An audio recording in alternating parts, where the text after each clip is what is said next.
She was a 33-year-old marketing executive, a woman walking a well-known route home in London, a simple act millions of people do every single day. But on the night of March 3rd, 2021, Sarah Everard would vanish without a trace. The search for her became a national obsession. The country prayed for her safe return, but the truth that would emerge was more sinister than anyone could have imagined. The man who abducted her was not some stranger lurking in the shadows. He was a police officer, a man with a badge, a warrant card, and the power to command authority. He used his position, the very trust placed in him by the public, to commit a crime of unimaginable evil. This isn't just the story of a woman's disappearance, it's the story of a killer hiding in plain sight. This is the case of Sarah Everard.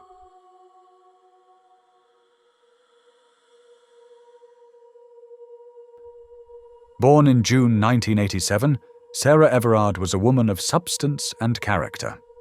She grew up in York, the youngest of 3 siblings, and her parents, Jeremy and Sue, provided a loving home.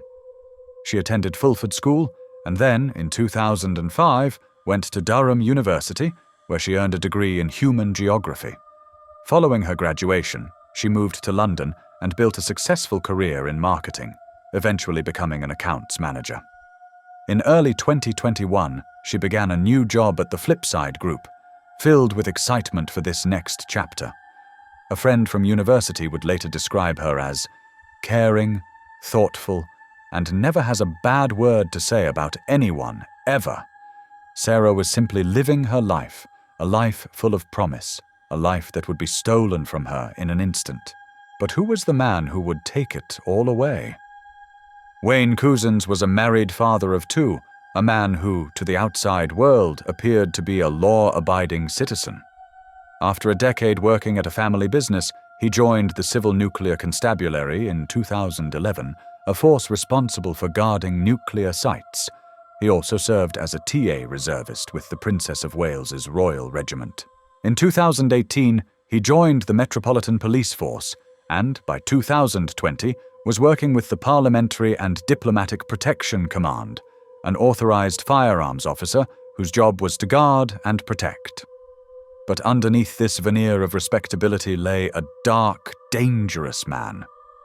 It would later be revealed that he had been accused of indecent exposure just days before Sarah's abduction, a clear warning that went unheeded.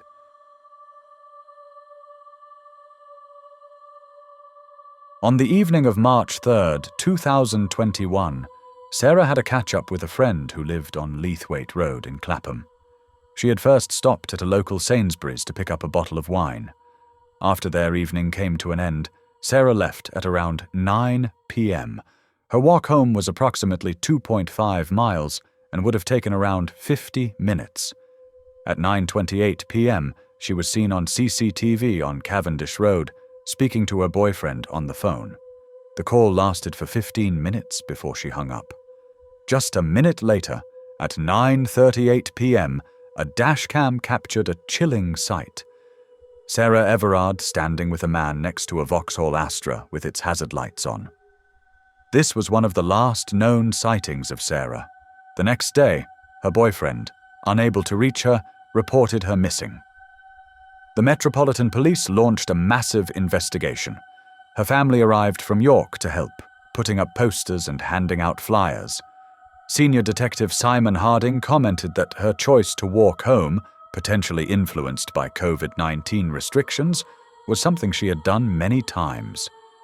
Police painstakingly trawled through footage, with one camera from an estate agent showing she never made it home. But the Vauxhall Astra was the key.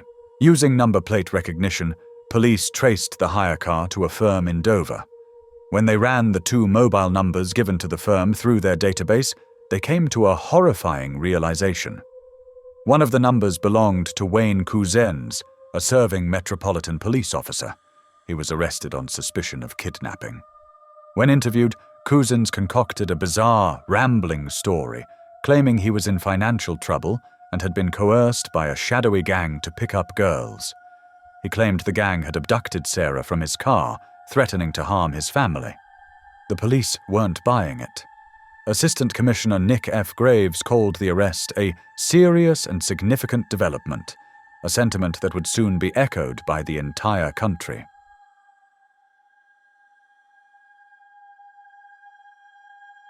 On March 10th, just 7 days after she disappeared, the search for Sarah Everard came to a tragic and abrupt end. Human remains were found in a wooded area in Ashford, Kent, an area Cousins had purchased in 2019.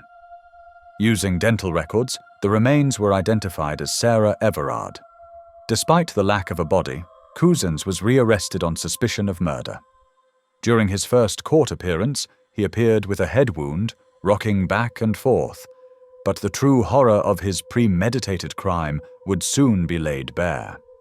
Prosecutors revealed that Cousins had been planning the abduction for weeks. On February 10th, he logged on to Amazon and spent £2.49 on a police standard-issue handcuff key. On the day of the abduction, he was seen buying hairbands at a Tesco in Kensington, which prosecutors argued were for the purpose of the kidnap and rape. The prosecution stated that he drove around hunting for a lone young female to kidnap and rape. After falsely arresting Sarah, he drove her more than 80 miles to Dover. CCTV captured him moving Sarah from the hire car into his own vehicle at 11:43 p.m. It is believed he raped her in the Sybots walled area, a place he was familiar with, before murdering her. The details were grotesque. Her cause of death was determined to be compression to the neck, having been strangled by a police belt. Semen matching his DNA was found in the back of the hire car, and a piece of her phone's SIM card and a bloodstain further linked him to the crime. On July 9, 2021, Wayne Cousins pleaded guilty to murder. The court heard emotional victim impact statements from Sarah's family. Her mother said that Sarah had spent her last hours with the very worst of humanity, and her father lamented that Cousins had deliberately stopped his ability to look after his child. Her sister Katie was overcome with emotion as she spoke of how Cousins had treated Sarah like she was nothing and thrown her away like rubbish. The prosecution argued that the severity of the crime, particularly the abuse of his position, warranted a whole life order. The presiding judge, Lord Justice Fulford, agreed. He said the murder had been planned in all its unspeakably grim detail, and that Cousins's use of his police role was a vital factor. He sentenced Wayne Cousins to a whole life order, ensuring he would never be released.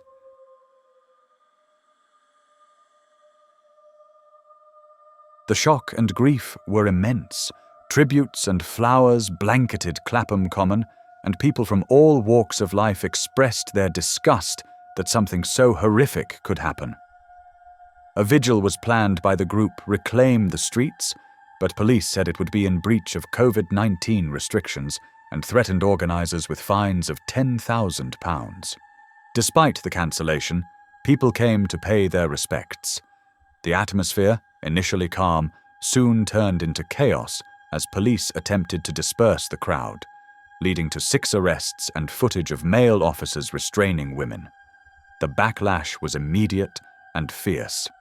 The Commissioner of the Metropolitan Police, Cressida Dick, gave a statement defending her officers' actions, stating they were in an invidious position. But her words did little to quell the public's outrage. The Mayor of London, Sadiq Khan, called for an independent investigation into the policing of the vigil, and Home Secretary Priti Patel followed suit. But the controversy did not end there. The police's advice to women on how to challenge a lone officer was met with fierce criticism. The advice, which included measures like shouting out to a passerby or waving a bus down, was widely condemned. Patsy Stevenson, who was arrested at the vigil, called the advice laughable if it wasn't so disgusting. Politicians from across the political spectrum, including Labour MP Bell Ribeiro Addy and former Scottish Conservative leader Ruth Davidson, spoke out against the advice, saying it was derisory and horrendous. The North Yorkshire Police and Crime Commissioner Philip Allott was also forced to resign after being condemned for victim blaming when he said women need to be streetwise. The case also brought to light two separate allegations of indecent exposure against cousins that had not been properly investigated, one in 2015 and another just days before the murder. The Independent Office for Police Conduct launched 5 separate investigations into how the police handled these reports. While Cousins was rightfully put behind bars, his abhorrent act exposed fundamental systemic problems. The murder of Sarah Everard was not just a single crime. It was a devastating indictment of a system that failed to protect her and, in many ways, failed to see her. Sarah Everard's name has become a rallying cry, a symbol of stolen innocence, of a woman's right to walk home in peace, and of the urgent need for a societal shift that truly prioritizes the safety and security of women. If you enjoyed listening to this true crime documentary, make sure to subscribe to our channel. There is always another case to be uncovered.